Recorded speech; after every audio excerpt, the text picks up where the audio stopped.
vérité au cœur de l'information.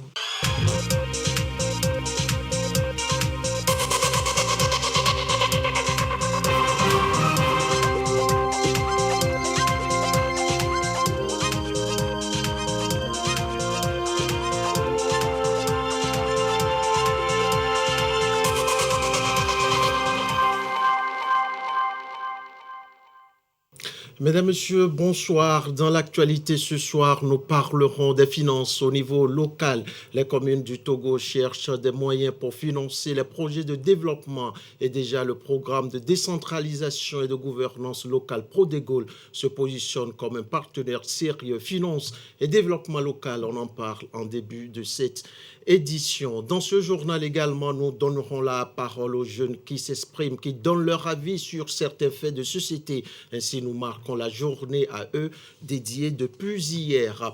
Autonomisation des femmes, un sujet toujours d'actualité sur lequel nous revenons dans cette édition avec une pratique qui permet aux femmes d'être financièrement autonomes, la tontine en ligne. Voilà pour le sommaire. Bienvenue aux 20h. Que faire pour tirer meilleur profit du programme de décentralisation et de gouvernance locale pour les communes ici au Togo? Le sujet a réuni ce jour les acteurs clés engagés dans la décentralisation pour revoir les voies et moyens de finances au niveau local et surtout analyser les offres de programme Prodégol. Le compte-rendu de la rencontre avec Ramdan Bassina. Les informations sur les bonnes 21 communes ont bénéficié du soutien du programme d'appui à la décentralisation et à la gouvernance locale Prodégol. Un soutien qui se traduit par le renforcement des capacités des administrations communales, des services fiscaux et de l'état civil.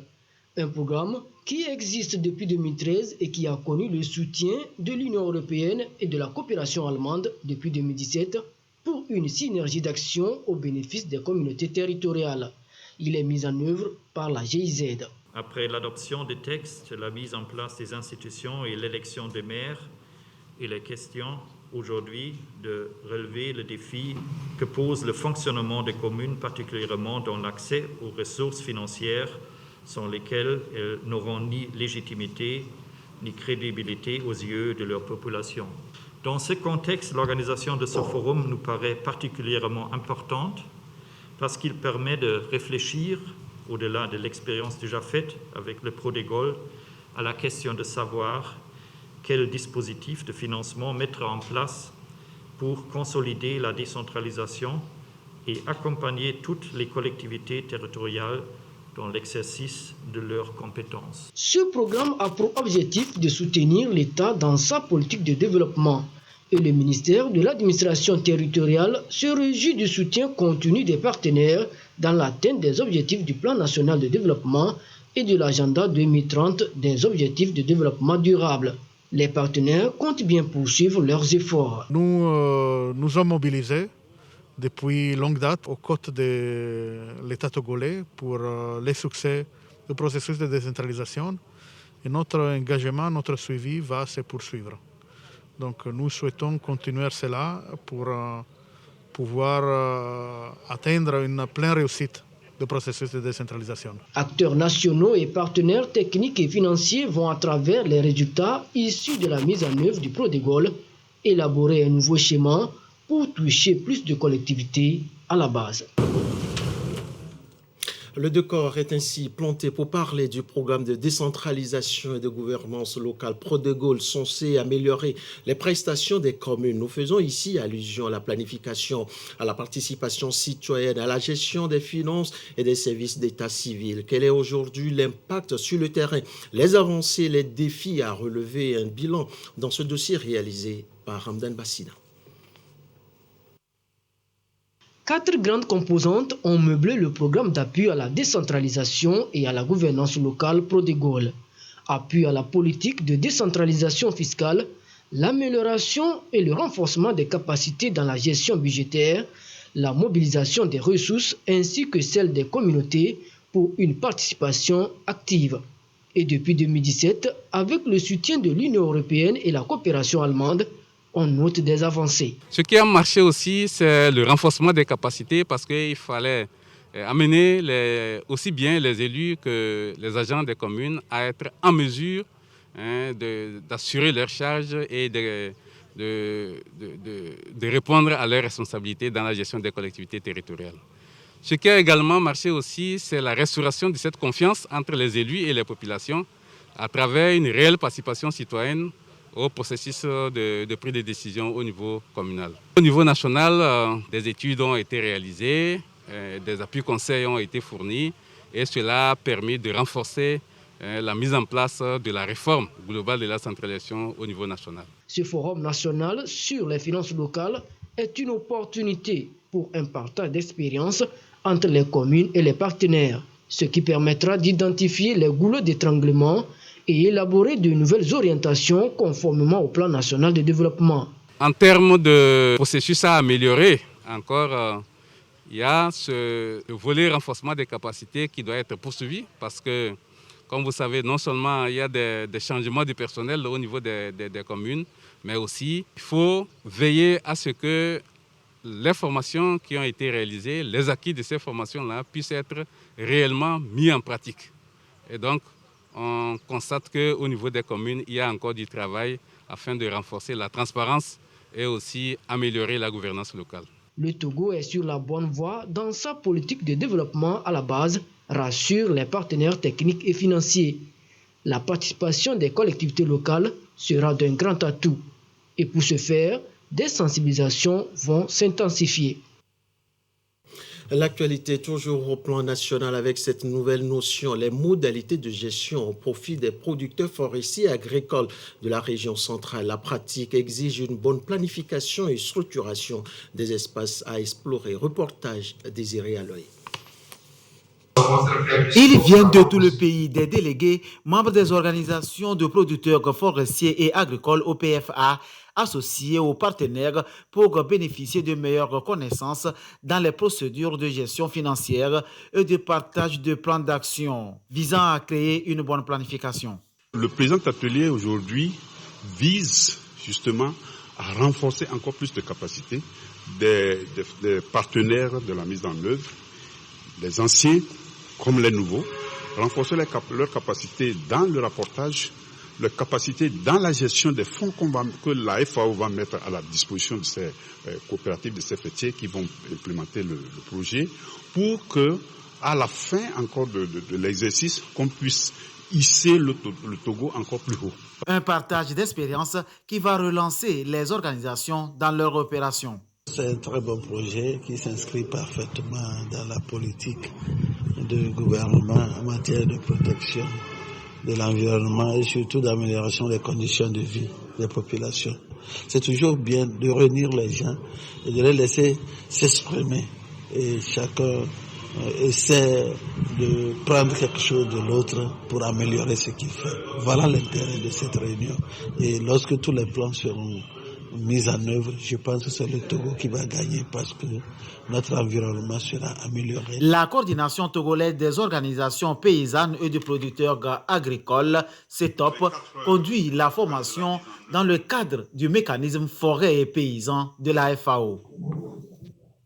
D'une gouvernance à une autre avec ici la gestion durable des ressources en eau sur le bassin du Mono. Le comité mis en place revoit sa stratégie pour une gestion durable du bassin et en tirer meilleur profit. Le récit de la rencontre avec Sylvain Abdou.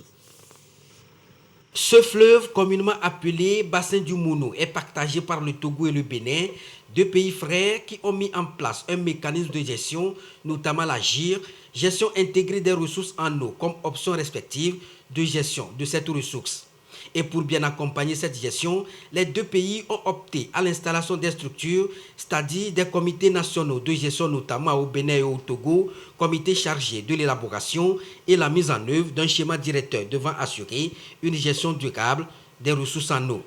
Ici à Tapamé, ce sont les membres du comité au niveau du Togo qui bénéficient de cette formation.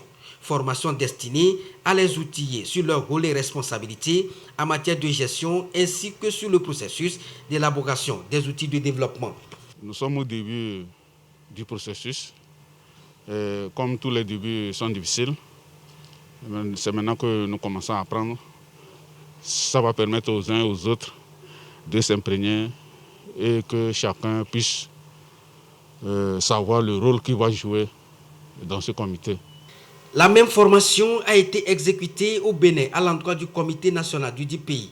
Une formation pour donc permettre aux deux structures de disposer des outils nécessaires pour assurer l'opérationnalisation de leurs activités visant à assurer la protection et la bonne gestion des ressources. Il s'agit essentiellement de sensibiliser ces membres du comité. Qu'est-ce que c'est que la gestion intégrée des ressources en eau? Les principes qui guident à l'application de cette gestion des ressources en eau, c'est expliquer ces principes-là qui ont été décidés par la communauté internationale depuis 1992 à Dublin. Ces principes sont au nombre de 4 qui nous disent que l'eau est indispensable à la vie, au développement et également à l'environnement. L'idée, selon l'autorité du bassin du Mounou, c'est de renforcer donc les acquis des comités en vue de les rendre opérationnels au niveau des deux pays, notamment le Togo et le Bénin. Ceci dans la dynamique de les amener à répondre efficacement au rôle attendu d'eux par les deux États. À la suite de votre édition avec les conclusions issues de l'édition 4 de la Journée africaine de l'enregistrement des faits d'état civil. On note ici, après le travail des experts, les réformes annoncées pour promouvoir au Togo l'enregistrement des statistiques de l'état civil. Le point des travaux avec Edwige Atakpaba-Sabi, commentaire Elie Agbanyandao. De la rencontre de Lomé sur l'enregistrement des faits d'état civil, plusieurs recommandations ont été formulées. Il est surtout question de moderniser les services y afférents pour une réforme audacieuse. Évaluer le coût de la gratuité de l'enregistrement des naissances, mettre à jour le comité technique sur l'état civil, concevoir une feuille de route, mettre en place une stratégie de mobilisation des ressources pour le financement de la mise en œuvre de la réforme de l'état civil, concevoir un programme national consacré à la digitalisation et à l'archivage des documents d'état civil. S'appuyer sur les directives et normes internationales en matière d'état civil dans le cadre de la mise en œuvre de la réforme de l'état civil. Réaliser une campagne nationale des audiences foraines en vue d'établir des jugements supplétifs aux Togolais ne disposant pas d'acte de naissance. Et enfin, renforcer la campagne de sensibilisation sur l'importance de l'enregistrement des faits d'état civil en impliquant la chefferie traditionnelle. Déjà, les actions concrètes sont engagées par le gouvernement pour répondre aux attentes de la population. L'existence d'un être humain, ça commence par l'acte de naissance. C'est ça qui vous suit jusqu'à la mort. La réforme a recommandé un certain nombre d'activités. Et si cette réforme est mise en œuvre, je crois que ça va booster notre état civil, c'est-à-dire son fonctionnement. Les citoyens constateront par la suite, vu les résolutions 8 qui ont été prises aujourd'hui, pour que chacun sache qu'il y a une nécessité absolue donc, de faire les déclarations, c'est-à-dire l'enregistrement des faits d'état civil. Des acteurs impliqués s'engagent à l'issue de cette réunion à intensifier les sensibilisations, car l'enregistrement des actes d'état civil impacte significativement la vie des personnes. On en vient maintenant à la journée de la jeunesse célébrée depuis hier. Ce matin, les jeunes champions, à travers une causerie débat, ont passé en revue des questions liées à la santé reproductive et au planning familial. Une initiative mise en place par l'association Pathfinder International. Le récit avec Yasmine Koudia. Ils sont jeunes, ils sont adolescents. Ils parlent de leur santé sexuelle, santé reproductive, santé alimentaire. Les sujets abordés ici sont tabous aisément par ces jeunes. Pour les accompagner dans la démarche, les Pathfinder Amplify Planning Family. Une stratégie d'atteindre cette cible est l'amélioration de la santé des jeunes et des adolescents. Donc nous sommes dans cette logique et nous avons une initiative que nous avons appelée l'initiative Jeunes Champions pour la santé de la reproduction et la planification familiale. Cette initiative vise à amplifier la visibilité des jeunes et leur leadership en matière de santé des jeunes et des adolescents. Comment planifier sa vie sexuelle, les contraceptions, comment avoir une bonne hygiène alimentaire? Toutes ces questions qui participent à l'épanouissement de la jeunesse ont été abordées. C'est important que les jeunes qui soient là prennent conscience de la tâche qui les attend pour pouvoir exprimer ou rehausser leur leadership, leur engagement en faveur de la santé de la reproduction, en faveur de l'accès aux services de planification familiale pour les adolescents et les jeunes au Togo. Pour ces jeunes, la parole se libère donc autour des questions liées directement à leur santé. La journée internationale de la jeunesse décrétée par les Nations Unies il y a 35 ans aura donc servi à briser la glace sur les sujets parfois difficiles à aborder. La santé sexuelle est surtout en milieu scolaire un fait qui alimente le débat dans nos sociétés. Ce soir, avec les jeunes, nous avions voulu en savoir un peu plus. Leur conception et leur avis sur la question. Ils vont également se prononcer sur les faits de suicide. Une manière de vous célébrer, chers jeunes. Parole maintenant aux jeunes, un dossier de la rédaction réalisé par Colette Matimé et présenté par Ure Chamiga. Que ce soit au collège ou au lycée, le phénomène existe bel et bien et devient inquiétant. Plus de 1200 cas de grossesse précoce en milieu scolaire enregistrés entre septembre 2020 et mars 2021. Ce qui reste un taux assez élevé, la situation interpelle la jeunesse elle-même. D'abord, les parents, que les parents arrivent à les éduquer sur la sexualité. Beaucoup de filles n'arrivent pas à discuter avec les parents à propos de la sexualité. C'est un tabou. Il faudrait qu'on arrive à éviter tout ça. Et eux aussi, en milieu scolaire, il faudrait qu'on arrive à insérer des matières sur la sexualité. Il ne faudrait pas qu'on en fasse tout un tabou au milieu de la société. On en a besoin pour que nos filles comprennent que la sexualité en milieu scolaire, à bas âge, en adolescence, est une chose qui peut gâter toute ta vie. Un jeune garçon suspendu à une corde dans sa chambre, retrouvé à Kara, une dame qui se donne la mort par pendaison dans le Yoto et devant son enfant de 5 ans. Autant de cas de suicide observés. Ces derniers temps, le phénomène est en hausse. Les jeunes ne sont pas indifférents. Il ne faut jamais se laisser aller. Il ne faut jamais broyer du noir seul. Il faut toujours s'ouvrir aux autres, partager les problèmes qu'on a parce que c'est la chose la plus essentielle à mon sens. Et je crois que quand on partage ces problèmes avec les autres, il est difficile de penser qu'on peut en arriver à cet acte suprême de sauter la vie. Vous savez, ce problème peut nous toucher, nous tous. Grossesse en milieu scolaire, suicide, 2 sujets au cœur de la société face auxquels les jeunes appellent les jeunes à une prise de conscience. Un tour maintenant à la cour d'assises de Lomé pour cette affaire de meurtre commis par Akoti Akokou lors d'une dispute familiale. La justice togolaise a condamné le coupable à 13 ans d'emprisonnement. Le récit des faits avec Elia Banyandao. C'était un soir du 28 février 2018. Akoti Akokou gifla sa tante paternelle. 3 jours après, les enfants de la tante lui tendent une ordonnance. Refus d'Akotia, une bagarre éclate. Dans sa défense, Akotia poignarde en plein cœur l'un de ses cousins, le nommé Srakou Kodjo, qui succombe à ses blessures. Vu la déclaration de la Cour, attendu qu'il résulte de cette déclaration que le nommé Akotia Kokou est coupable d'avoir à Djedramé, le 2 mars 2018, en tout cas depuis temps non couvert par la prescription, volontairement donné la mort au nommé Srakou Kodjo. Attendu que les faits ainsi déclarés, constats et établis par la Cour d'assises sont prévus et punis par l'article 165 du nouveau Code pénal. Attendu qu'il résulte de la déclaration de la Cour qu'il n'existe pas de circonstances atténuantes en faveur de l'accusé, en vertu des articles 15, 16 et 17 du Code pénal. Condamne l'accusé à la peine de 13 ans de réclusion criminelle. La sentence est lourde. 13 ans de prison, un verdict pas du tout partagé par l'avocat de la défense. Je ne suis pas satisfait d'une telle sentence. La Cour a été dans un sens qui m'a beaucoup étonné. Vous voyez que l'avocat général même a requis une peine qui est moins que celle donnée par la Cour. C'est un drame familial qui s'est passé.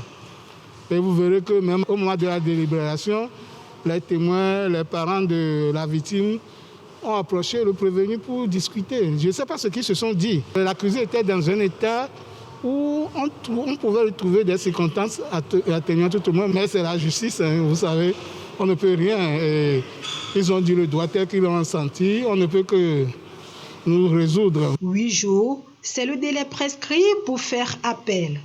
C'est désormais à l'accusé et son conseil de prendre une décision. En attendant, Akoti Akokou retourne en prison où il séjourne depuis déjà 3 ans. L'actualité, c'est aussi la campagne de vaccination contre le Covid-19 qui se poursuit dans le Grand Lomé. Les candidats au Pfizer prennent déjà la 2e dose, constat dans certains centres avec Yasmine Koudia. En bon citoyen, Pierre Agbocho s'est rendu tôt ce matin au centre médico-social de Ségbe pour se faire enrôler pour la 2e dose de Pfizer. J'ai trouvé que c'est nécessaire de le faire. C'est une question de volonté. Ça vaut le coup. Tout comme Pierre Kofi se fait vacciner pour se protéger du Covid-19. La vaccination pour lui reste une meilleure alternative pour contrecarrer la pandémie. La maladie, ça n'a pas encore d'ampleur. Donc il est conseillé que nous nous vaccinons afin d'aider à éradiquer cette maladie dans notre pays. Oui, ceux qui sont réticents, nous les encourageons, nous les motivons à passer le fer. La vaccination se déroule très bien. Il y a de cela 2 semaines, nous allons commencer la 2e dose de la vaccination contre la Covid. Le vaccin Pfizer, les gens viennent se faire vacciner. Bien qu'il pleut dans la localité, les candidats au vaccin du Pfizer se succèdent ici au CMS d'Oumassissé pour se faire administrer leur 2e dose. Il ne faut pas avoir peur parce que de toutes les façons, ne pas être vacciné, c'est encore pire. De toute façon, il n'y a pas de risque, le risque zéro n'existe pas. Si les gens se font vacciner, c'est important, il faut le faire. Ici, l'équipe de vaccination explique aux vaccinés le bien fondé du pass sanitaire. Comment il faut faire après la 2e dose reçue, comment il faut faire pour avoir le pass vaccinal. Il y a d'abord la carte qui est là. Vous avez votre nom, tous vos coordonnées que vous avez données lors de votre vaccination. Donc les coordonnées sont là, le numéro de la carte d'identité, vos noms est inscrit. Le nombre de doses que vous avez reçues se figure sur la carte vaccinale. Et maintenant, le derrière, nous avons le code QR qui dit que chaque personne a son code de vaccination. Donc, il se trouve dans le carré que nous voyons ici. L'augmentation du nombre de nouveaux cas de décès de plus de 40% en moyenne, selon l'OMS, sont les signaux qui doivent amener la population au respect strict des mesures barrières en appui à la vaccination. Le point à présent de la situation de la pandémie au nouveau coronavirus au Togo à ce jour du vendredi 13 août 2021. Et la situation se présente comme suit. Le nombre de cas confirmés est de 17 581, 147 nouveaux cas depuis hier. Le nombre de personnes guéries est de 15 319, 75 nouveaux guéris depuis hier. Le nombre de cas actifs est de 2097. Le nombre de décès est de 165, 2 nouveaux décès depuis hier chez des personnes non vaccinées et porteuses de comorbidité. La situation est rendue publique ce jour par le ministre de la Santé, de l'Hygiène publique et de l'Accès universel aux soins, professeur Moustapha Mijiyawa. L'Afrique, elle n'est pas encore au bout de ses peines. En pleine crise sanitaire liée au nouveau coronavirus, apparaît en Guinée, en Afrique de l'Ouest, un autre virus aussi dangereux pour la santé humaine. Reportage avec nos confrères de TV5 Monde. C'est ici, en Guinée, que ce cousin d'Ebola a ressurgi. Le virus de Marburg pourrait-il bientôt nous faire regretter le coronavirus? Pouvant atteindre 88% de létalité, ce virus particulièrement contagieux se transmet à l'homme par les chauves-souris et se propage par contact direct avec les fluides corporels des personnes contaminées. S'ensuit une forte fièvre, des maux de tête intenses, des vomissements, des diarrhées et des hémorragies. Le 2 août, le virus de Marburg a fait une première victime en Guinée. Les cas contacts de la victime ont été retracés et 155 personnes sont en observation pendant 3 semaines. Il n'y a pas de vaccin ou de traitement ciblé contre le virus. Seuls des soins de soutien sont disponibles actuellement. C'est à plus de 7000 km de Guékédou que cette fièvre hémorragique a été découverte en 1967. Le virus tire son nom de la ville allemande de Marburg, où des singes importés d'Ouganda ont contaminé plusieurs virologues. Mais faut-il pour autant craindre le pire ? Aujourd'hui, il y a très peu de chances que le virus sorte de Guinée. Premièrement, il a été détecté à Guékédou, qui est très loin de Conakry, la capitale de la Guinée. Cependant, Guékédou, c'est à la frontière entre la Sierra Leone et le Libéria, donc il y a une surveillance transfrontalière importante. Mais le fait que nous n'ayons pas eu de nouveaux cas après le cas index, le premier cas, est plutôt rassurant. Ça veut dire que le suivi des contacts est de bonne qualité et on va faire en sorte que les équipes puissent limiter, circonscrire la transmission du virus. L'apparition du virus de Marburg intervient en pleine 3e vague de la pandémie de coronavirus en Guinée. Face à l'urgence, le gouvernement a annoncé le port obligatoire du masque et la fermeture des boîtes de nuit. Retour en page nationale et on parle des femmes, des Togolaises qui ont soif de leur autonomisation, surtout financière. Pour y parvenir, elles ont ici trouvé un moyen bien simple, la tontine en ligne. La pratique en tout cas semble bien marcher pour les adhérentes. Femmes et autonomisation financière, un dossier de la rédaction réalisé par Elom Tofa et présenté par Dodo Harry. Petite visite chez Stéphanie, responsable depuis 2 ans d'une tontine en ligne. Un système d'épargne rotatif pour les membres. Plus qu'une simple tontine, c'est un véritable business. Sur sa plateforme, elle compte jusqu'à 1500 adhérents aujourd'hui. Ça fait 2 ans que j'ai commencé à faire les tontines en ligne. Il y a 4 types de tontines que je fais. Il y a tontine projet, terrain, voiture, moto. Électroménager. Au début, je faisais des prêts et les taux d'intérêt étaient vraiment très élevés. Et pour cette raison, j'ai dû m'engager dans les tontines. J'ai commencé par 5 000 chaque 5 jours, 10 personnes. On ramassait 50 000 au départ. Et avec le temps, j'ai monté pour aider nous, les commerçantes. J'écris les tontines sur les statuts au départ et il y a mes contacts qui se disent qu'ils veulent faire. Et puis, c'est comme ça. La tontine cherche adhérents, oui, mais pas n'importe. Il faut d'abord montrer patte blanche. Si quelqu'un rentre dans la tontine, j'essaie de faire des enquêtes sur la personne avec mes agents parce que si quelqu'un ne cotise pas d'habitude, on le menace. Elle, c'est Gloria. C'est pour le ramassage. C'est combien vous avez prendre? 250. C'est pour quelle tontine? Revendeuse approchée par une copine, déjà membre de la tontine. Mais que somme de soi, mais... Celle qui m'a mise dans la tontine, c'est elle qui m'a donné l'assurance. Elle m'a premièrement dit que ce n'est pas une anarqueuse. C'est vrai, avec l'histoire de tontine, la personne peut te dire du jour au lendemain qu'elle a eu un problème dans son foyer et autres. J'ai bien demandé et elle m'a rassuré. Les risques liés à la pratique minimisés, Gloria se laisse convaincre et fait son entrée dans le groupe. Cela fait déjà 3 mois qu'elle est membre actif. La voici aujourd'hui jouir de sa cotisation. Cet argent servira à un projet déjà bien ficelé. L'argent que je viens de percevoir, je vais l'utiliser pour vendre les mèches, les habits pour enfants. On va commencer la rentrée bientôt. Je vais vendre les cahiers, les sacs qui peuvent me rapporter de l'argent pour que je puisse continuer avec la tontine. De son côté, Farouz, femme d'affaires, est bien rompue à la pratique, membre depuis 2 ans. Un appui financier pour ses activités. J'ai beaucoup bénéficié. Grâce à cette tontine, je me suis lancée dans des activités. Ça m'a permis de créer mes entreprises. On est arrivé à créer cette structure de textile. Tout comme la tontine classique, la tontine en ligne a le même mode d'emploi. À chacun son tour, mais il faut être à jour. Avec la manne récoltée, beaucoup de femmes aujourd'hui tiennent leur boutique.